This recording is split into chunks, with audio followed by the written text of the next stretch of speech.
سلام سلام، واش راكم يا البنات؟ ان شاء الله تكونوا بخير، وان شاء الله الفيديو تاعي تلقاكم في صحه جيده. اليوم جبت لكم فيديو، جبت لكم روتيني نهار الجمعه. وشوفوا مع هذا الكاس تاع هديه لكم، هذا الكاس تاع لاتاي. تبعوا معايا البنات. اليوم جبت لكم عده وصفات، جبت لكم هذه الحلوه بنوات كوكو، عشاق نوات كوكو جبت لهم دي الحلوه. غير بزوج حبات بيض. نتمنى تتبعوا الفيديو، وجبت لكم طريقتي كيفاش نطيب لاتاي وكيفاش ندير الطعام وكامل. نتمنى تتبعوا الروتين تاعي تاع نهار اليوم. ان شاء الله يعجبكم. اول حاجه كان جاب لي زوجي، جاب لي نص دجاجه، كنت نقيتها وغسلتها وقطعتها كيما راكم تشوفوا، حطيتها تنشف.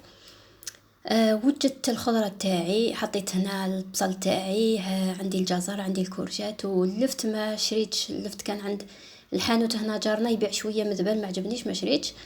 مع اني نحب اللفت مع الطعام، ما يجيش ببل بزاف. هنايا كما راكم تشوفوا راني نوجد في الصوالح تاوعي تاع الصباح، يعني نحب كي نست قهوه انا مباشره نحب ننصب، يعني ندير نوجد المرقه تاعي كامل.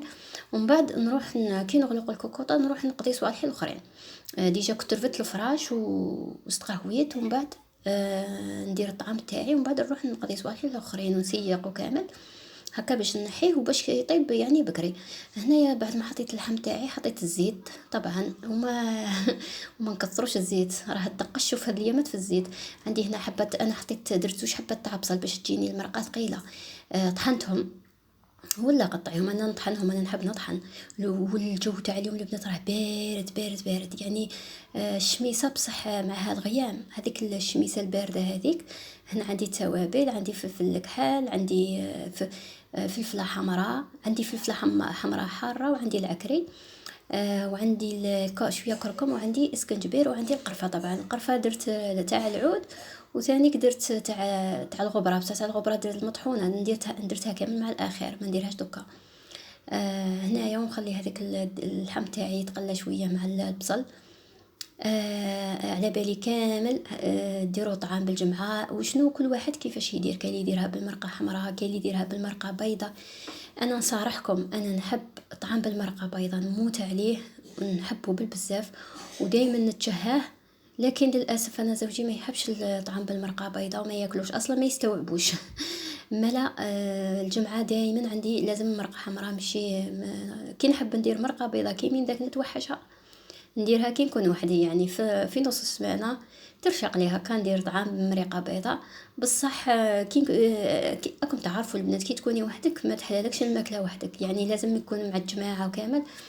وعلى هذا تصيبيني كامل ما نديرو مره في الزمن طعام بالماء، ولا كي نروح لدارنا يما العزيزه ربي يحفظها لي ان شاء الله ديره لي. هنايا راني نفور في الطعام تاعي.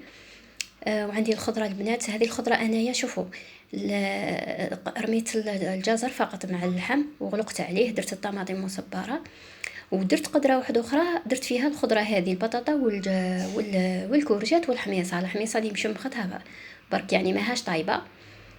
الطعام هنايا كي فارلي اني نرش فيه هنا بالماء ونخليه ينشف في غردو، يعني كل خطره نرش، وراكم تعرفوا يعني مش اللي ما تعرفوش الطعام. وهنا شوفوا الحاله، راني شويه ستفت الحاله مع الصباح، راكم تعرفوا تصبح الدنيا مرونه، بصح راني شويه ستفت الحاله، راكم تعرفوا يد هنا ويد لهيه، على بالي كامل تصبحوا كيما هكا هاكي مع الطعام، بعد تروحي ترفدي كش حاجه، بعد تروحي تنقي هكا. هذه هي. احنا نسا ما نحبوش نريحو، تصيبينا دائما نجرو وندورو، سورتو مع الدراري. ربي يحفظنا وليداتنا، وان شاء الله كامل البنات اللي راهم وليداتكم مرض الله يشفيهم، راهم على بالي راه مرض هاد الايامات، ان شاء الله ادعوا ربي سبحانه يطيح علينا شويه مطر شويه شتاء. شوفوا الحر راه بارد بالبزاف، وراهي الشميسه، يعني هذه الاجواء ماشي مليحه في الشتاء، نورمالمون طيح لنا الشتاء. نطلبوا ربي سبحانه يطيح علينا شويه غيث من السماء. والبنات نطلب منكم تدعوا لحبيبتي وصديقتي الغاليه ام ادم ومحمد. قالت لك وليدي راني اراه مريض، ما عقلتش شكون وليدك محمد ولا ادم. المهم وليدك اللي راه مريض ان شاء الله ربي يشفيه لك. البنات كامل اللي تجوز منا تدعي لوليد حبيبتنا ام محمد وادم بوليدها ان شاء الله ربي يشفيه ان شاء الله يا ربي، ويشفي كامل اللي راهم مرض. ودوك نجيب لكم واحد الوصفه هكا تاع يعني تاع الام الحلق. هنا البنات شوفوا الخضره تاعي راهي طابت، انا عندي كوكوطه صغيره نديرها 10 دقائق. هذه الخضره البنات الحمص بطاطا والكورجات. وكانت سقساتني وحده قالت لي مره علاه الخضره تاعك راهي يعني حكمه روحها. انا يا شوفوا الخضره هذه درتها في الكوكوطه صغيره 10 دقائق، هذا ما كان نحيتها يعني ما نخلطهاش مع وهنايا المرقه هذه نديرها فيها اللحم والجزر. فهمتوني البنات؟ انا هكا الخضره تاعي عمرها ما تخسر لي، دائما يعني تبقى هكاك شاده روحها. واللفت ثاني كنحطو مع الجزر يعني. وهنا الطعم تاعي راه واجد البنات، يعني انا بكري يكون واجد 10:30 يكون واجد الطعم تاعي. هاهي المرقه شويه وهنا المرقه انا ندير لها الكرافس، يعني هنا في الغرب الجزائري يحبوا المرقه شويه خفيفه وتجيها الكرافس، على بالي اللي من الغرب كامل يفهموني. هذا هو الطعم تاعي، شهية تكون في الجنه. ومن بعد كيف فطروا البنات راكم تعرفوا يكونوا يطيحوا لي شويه طعام وكامل، نروح نقي شويه ونصلح هذاك الطعام باش ما يبقاش النعمه يعفسوا عليها وكامل. يعني ثمثم نقي معناتي كامل ونقي هذاك الفورنو على سخانتنا، يعني ما لازمش نريحو. لاخاطش غير تحكمي بلاستيك يا تعجزي، على بالك تحكمي بلاستيك تعجزي وما تنوضيش. يعني هنايا نكمل صوالحي ومن بعد كي اذن نروح تصليت ومن بعد نعاود نولي للكوزينه. احنا الكوزينه كامل ما نطلقوهاش، يعني نهار كامل وحنا فيها. هنا نحي كامل هذوك نقيتهم باش ما يبقاوليش الوسخه متراكم والعبس وكامل. وكما راكم تشوفوا بعد ما رحت ريحت صليت وريحت شويه قعدت نخمم على بك. دائما تخمي واش ديري القهوه تاع العشيه. انا هنا عندي هذا الزوج حبه تاع بيض وراني نخمم واش ندير، وعندي شويه جوز الهند، يعني راهي في شحال عندي. بقيت نخمم واهتديت لواحد الفكره اللي هي حلوى بجوز الهند. هذه الحلوى البنات راح نحطها لكم في فيديو، نحطها لكم في فيديو وحدها نظرا باش ما يجيكمش الفيديو طويل بزاف، وباش نعطيكم كامل التفاصيل تاع هذه الحلوى. يعني حلوى شابه بزاف. هنا درتها بزوج حبات تاع بيض وقطعت لي كميه ما شاء الله. بالنسبه للمقادير هذه الحلوى البنات، عندي زوج حبيبات تاع بيض، راح ندير لهم مبشور ليمون ولا لافاني ولا كيما حبيتي، حندير لهم نص كاس تاع سكر. هنا حندير لكم المقادير باختصار. وراح نخلط مليح، نضيف لهم ملعقتين تاع تاع مايزينا كبيره، وراح نضيف الفرينه بالتدريج. درت لها كيس خميره كيميائيه وكورتها كرات صغيره. العجينه تجي شويه تلصق في اليد، ودرتها ومن بعد رمتها في الماء كوكو ودرتها طيب. وشوفوا معايا الحلوى هذه جات شابه بالبزاف، وكما راكم تشوفوا الكميه قطعت لي قريب 30 حبه.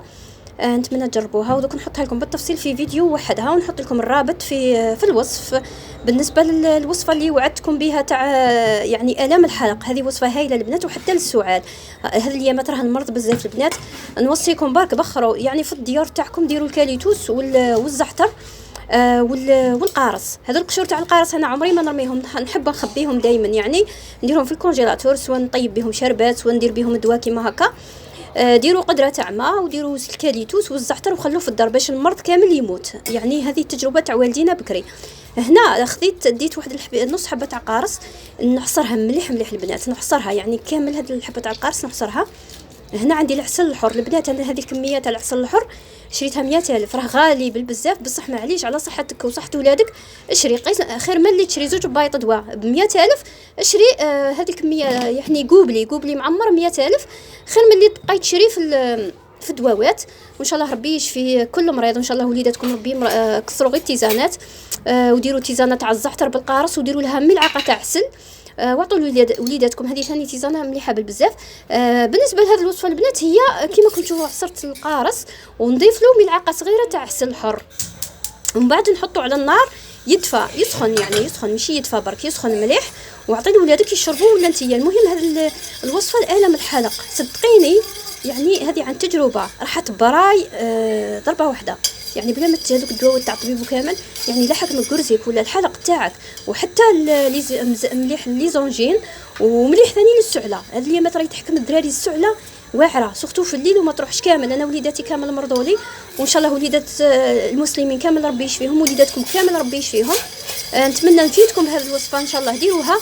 وعندي بزاف وصفات تاع هكا طبيعيه، تبعوني وان شاء الله نجيب لكم المزيد من الوصفات، وراح نحط لكم رابط تاع قناتي الاولى ثاني فيها وصفات كثيره. نتمنى تتبعوني البنات. شكرا لكم حبوباتي. وهنا هذه الوصفه تاع الكاليتوس البنات، هذه الاغلب على بالي اغلب الجزائريين يعرفوها. ديري قدره تاع ماء وديري فيها الزعتر والكاليتوس والقارص. انا هذوك القشوره تاع القارص ما نرميهمش، نديرهم وخليها تتبخر في الدار هكا باش المرض هذا كامل يروح وما يتعاودش. هنا شاركتكم الوصفه تاع لاتاي، طريقتي في طياب لاتاي، ونخليكم مع البنات مع هذه الصور. شكرا لكم حبوباتي، ما تنساوش الاشتراك في القناه، وراح نحط لكم رابط قناتي ثانيه فيها العديد من الوصفات الرمضانيه ووصفات كثيره. شكرا لكم، واخيرا صلوا على نبينا محمد والسلام، وخليكم مع هذه الصور الجميله. هيا سلامه البنات.